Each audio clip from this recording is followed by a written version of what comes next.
রাজ্যের বিপণন জগতে স্বনামধন্য প্রতিষ্ঠান লংতরাইয়ের ডিলার্স মিট এবং বার্ষিক সাধারণ সভা অনুষ্ঠিত হয় রবিবার।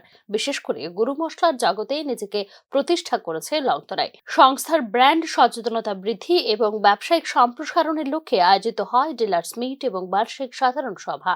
ব্যবসায়ীদের মতামত গ্রহণের পাশাপাশি সংস্থার উৎপাদিত পণ্যর বাজার সম্প্রসারণের কৌশল নিয়ে আলোচনা করা হয় বার্ষিক এই সাধারণ সভায়। লাকি ড্র এবং পুরস্কার বিতরণী অনুষ্ঠান আকর্ষণীয় মাত্রা যোগ করে এদিনের সভায়। এ ধরনের কার্যক্রম ভবিষ্যতে লংতরাই ব্র্যান্ডকে আরো জনপ্রিয় করে তুলতে সহায়ক হবে বলে প্রত্যাশা ব্যক্ত করেছেন সংস্থার কর্তৃপক্ষ।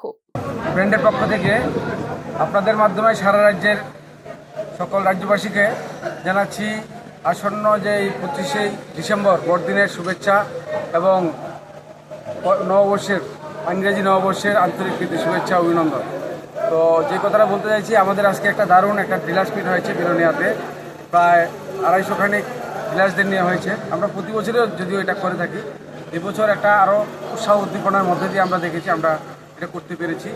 এবং এখানে একটা ছোট্ট একটা খেলা হয়েছে, আনন্দমূলক খেলা। তার মধ্যে দিয়ে তাদেরকে আমরা গত বছর পুরস্কার তুলে দিয়েছি এবং গত বছর যারা ভালো সেল করেছে তাদেরকেও আমরা পুরস্কৃত করেছি।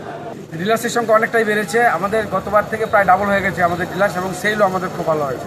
বিলোনিয়া সাব ডিভিশন ভিত্তিক হয়েছে এবং আগামীকাল হবে আমাদের জোলাইবাড়িতে শান্তির বাজার এবং সাবরুম সাব ডিভিশনকে নিয়ে এটা মোটামুটি বার্ষিক সভা। এবং আমরা সবাইকে নিয়ে, আমরা শুধু ব্যবসার মধ্যে সীমাবদ্ধ থাকি না। আপনারা জানেন আমরা সারা বছর ব্যাপী বিভিন্ন সামাজিক কাজ করে থাকি। তার মধ্যে এটাও একটা ব্যাপার যে আমরা যাদের সঙ্গে আমরা বিজনেস করছি তাদের মতামতটা সংগ্রহ করার জন্য, তাদের মতামতের ভিত্তিতে আগামী দিনে কীভাবে চলা যায় এটার জন্য আমরা এই ধরনের একটা অনুষ্ঠান আমরা প্রতি বছরই করে থাকি।